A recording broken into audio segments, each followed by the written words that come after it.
In the spring of 2012, Chicago videographer Adam Jew received a mysterious phone call from his former business partner Joseph Beeson. "I have something to show you," Beeson said with urgency in his voice. Later that day, Beeson showed Jew a series of slides. The slides had been found 14 years earlier by his sister, who had been hired to dispose of the belongings of an elderly woman who had recently died. His sister couldn't bring herself to jettison the collection, and so she took the box home, placed it on a shelf and forgot about it. Many years later, she finally projected the slides onto her bedroom wall. She saw vivid color photographs of Dwight Eisenhower on what appeared to be a post-war victory train tour, pictures of Bing Crosby and Clark Gable, as well as several photos of European towns. Figuring they had some historical significance, she sent them to Beeson, who had worked in book publishing. Now Jew scrolled through the slides. Some were stunning and had the unmistakable clarity of Kodachrome, Kodak's revolutionary mid-century color processing. He wondered how the person who took them was able to get so close to Eisenhower.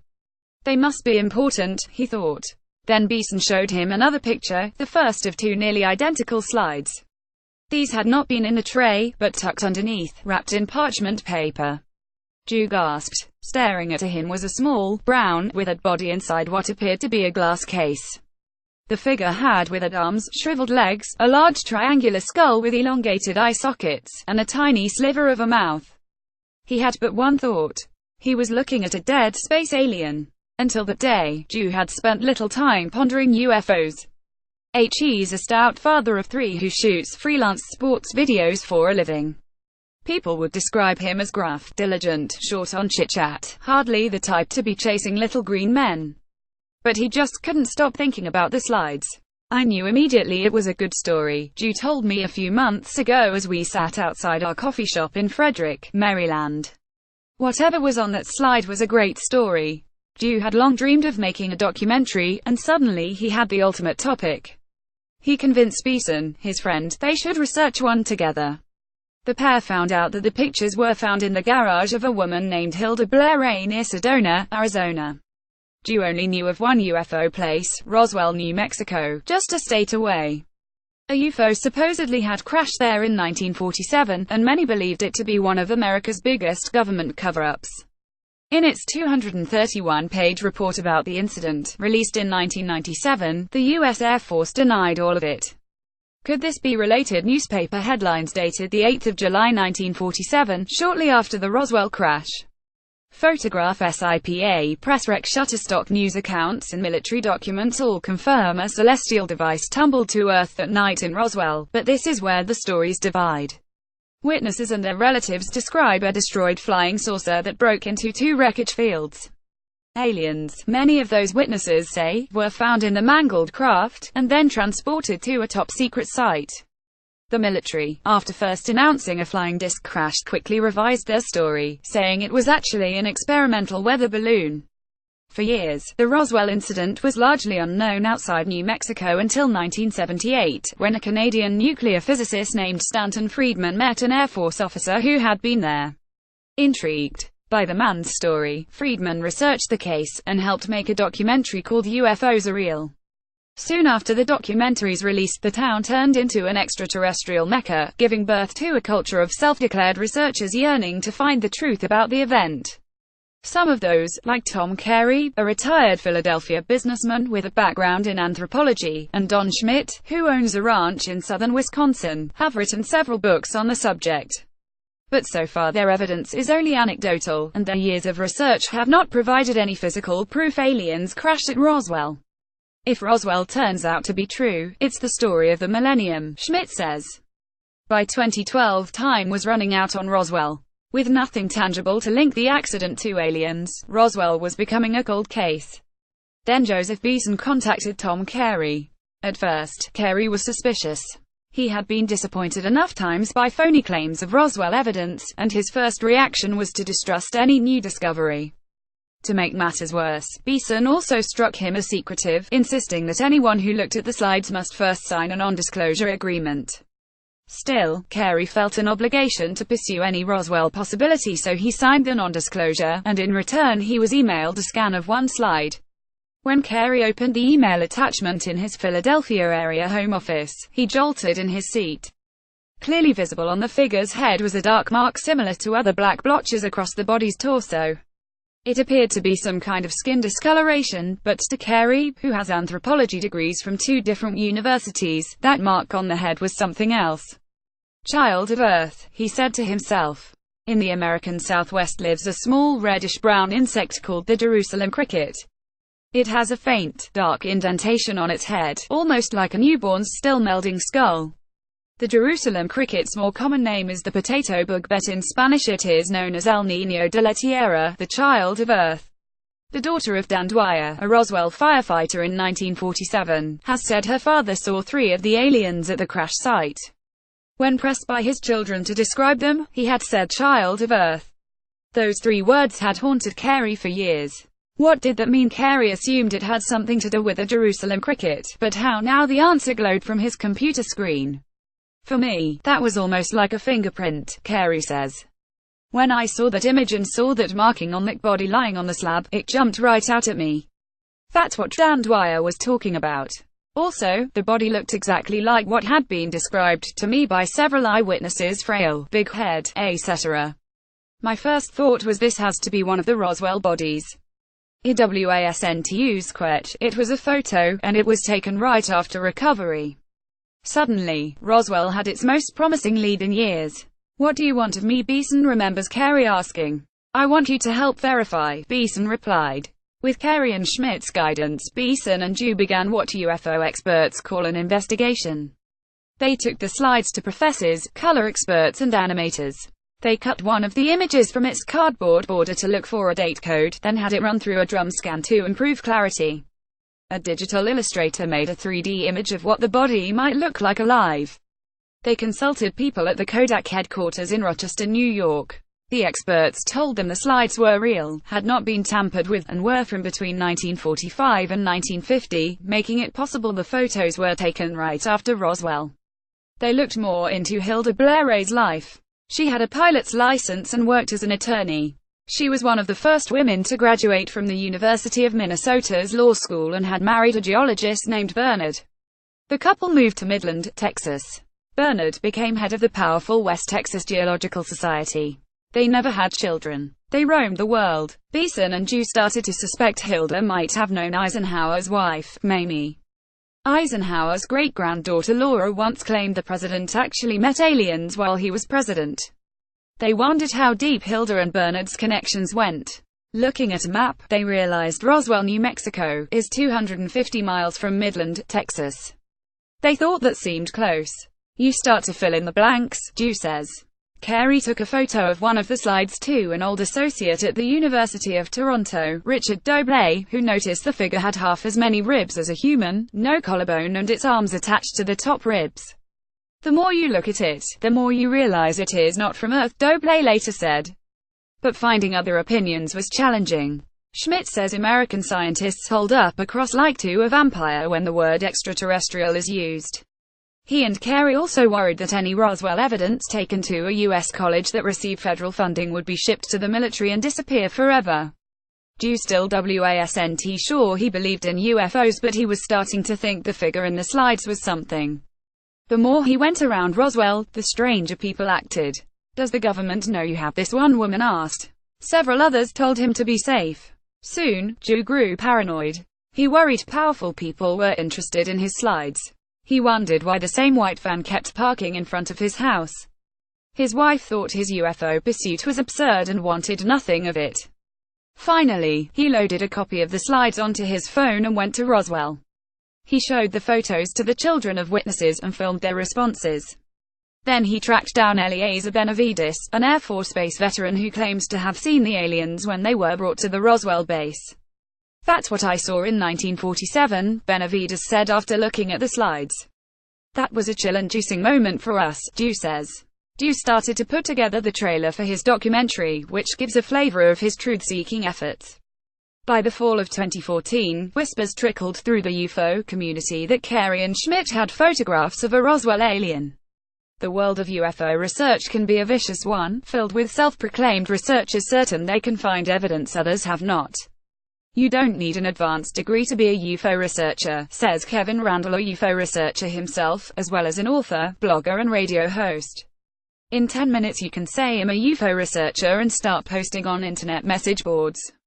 Many of these investigators turn on each other, and Carey and Schmidt could hear the sniping about their slides. People wondered what they were hiding. They couldn't respond, they had signed a non-disclosure. Finally, Carey couldn't hold back. While speaking at a UFO conference in November 2014, at Washington, D.C.'s American University, he blurted, "We have the smoking gun." He told the audience about Hilda and Bernard, about the Eisenhowers, about the slides in the box, about the shriveled body in the pictures, and about the Toronto anthropologist who said the figure wasn't human. Within days, the entire UFO world knew about the alien in the slides. But since Beeson and Ju wouldn't show the slides publicly until they proved the body was an alien, the UFO community was flustered. Tom Carey had access to the smoking guns, and he couldn't show it rather than hail Carey's proclamation. The message boards and chat rooms that make up the vast extraterrestrial internet buried it in scorn. "Smells like bullshit," said one Reddit poster. "Sasquatch community is rife with charlatans like this," said another. "A carefully prepared scam," wrote a UFO blogger. Carey and Schmidt were shocked. While accustomed to criticism for their research, they lived shielded from the modern internet's rage. Carey couldn't comprehend someone calling him a hemorrhoid with glasses. "Say it to my face," Schmidt wanted to scream to his invisible attackers. By early 2015, Beeson and Ju knew they had no choice but to reveal the slides. The pressure to do so was extreme, and Ju needed money to fund his documentary. Ju spoke to a reality show producer, hoping to build a TV special around the slides, but the offer was too small. The only appealing proposal came from Jamie Maussan, an investigative journalist based in Mexico City. Depending on whom you talk to, Maussan is either a fearless crusader tackling environmental issues or a sensationalist with an unhealthy UFO obsession. Maussan wanted a great slide-revealing spectacle in Mexico City. He said attitudes about UFOs are more open there than in the US. He imagined renting the Auditorio Nacional, Mexico City's grandest theater, and said they could sell a live stream of the event around the world. He had a name for his extravaganza: Bear Witness. He promised Beeson and Ju enough money to fund a documentary. Beeson and Ju hated the idea, it sounded like an overblown fiasco. But Maussan was their best option, so in early 2015 they signed an agreement for Bear Witness, and sent Maussan a scan of the slides. He took the scan to Mexico's National Forensic Institute, where researchers found 20 anomalies in the figure's body that they said made it different from a human's, including the extra-large head, 4 sets of ribs instead of 10, the position, the eyes, and the fact it lacked a pelvis. On the 5th of May 2013, Cinco de Mayo, nearly 7,000 people paid between $20 and $86 to attend Bear Witness. Bear Witness: 7,000 people paid to attend the event. The show was more than 4 hours long, the list of speakers endless. Carey and Schmidt gave a PowerPoint presentation. Doble testified that the body was not human. The forensic scientists described the anomalies they discovered. Beeson found Bear Witness too much of a spectacle to attend. Almost to prove his point, a person dressed as a giant alien strolled the stage. Then, Maussan projected the 2 slides onto enormous screens. At first, there was little response from the UFO world. Though the slides had been on huge screens in the auditorium, they weren't easy to see online. Many people noticed what appeared to be a reflection of a woman's leg in the corner of a bench in one photo. It looked suspiciously like something from a museum. No one could tell for sure. 3 days after Bear Witness, someone involved in the show leaked a high-resolution scan of one slide to a group of skeptics. The next morning, Beeson called Ju as he prepared to leave Mexico. The placard they could never read had been deciphered. A member of the Roswell Slides research group posting under the screen name Neb later examined the high-resolution image using SmartDeBlur Pro, a software program easily found on the internet. Several hours later, the placard's top words had cleared enough to be deciphered. Mummified body of 2-year-old boy, the smoking gun, the picture showing the alien. Photograph Hilda Blair. Further deblurring revealed most of the placard's other writing. At the time of burial, the body was clothed in a unreadable cotton shirt. Burial wrappings consisted of these small cotton blankets. Loaned by Mr. Unreadable, San Francisco, California. Ju was stunned. No way could they read in 2 days what it took us 3 years trying to decipher, he says. The deblurring had to be phony, he thought. For a few days Carey and Schmidt, much like Ju, refused to believe the placard actually had been read. They accused the Roswell Slides research group of photoshopping the placard. Carey released a statement calling the members a cast of characters and accused one of being party to a UFO hoax years ago. But soon more information was unearthed. A better reading of the placard identified the mummy's donor as an S.L. Palmer.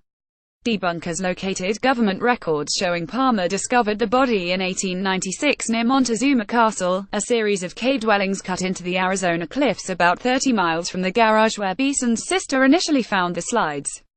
The records included evidence that the child was Native American, and photos of the burial site along with pictures of the body spread on blankets not long after its discovery.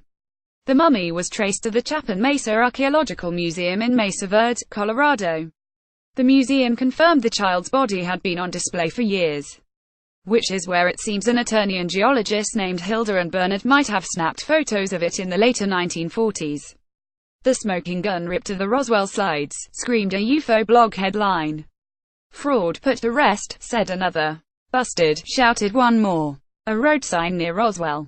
Photograph Getty Images. The UFO world mocked Carey and Schmidt for not realizing the Roswell alien was a mummy in a museum. "The whole investigation was amateurish," scoffs Kevin Randle, the UFO researcher and radio host. "How could everyone not see the pictures clearly came from a museum? Did they really think that even if Dwight Eisenhower somehow knew the rays he would let them look at something as top secret as a dead Roswell alien?" Not long after the placard's deciphering, Carey was pulled from a prime speaking role at a top UFO conference. Humiliated, Carey and Schmidt apologized to the Roswell Slides debunkers. "I came back to the States thinking the only redeeming thing is that 99% of the American press has no clue or idea about this or that it happened," Schmidt says. "They wondered how they could have been so wrong. They considered the previous 3 years, and concluded that Beeson and Ju had duped them by distorting the slides and blurring the placard, making it impossible for anyone to read.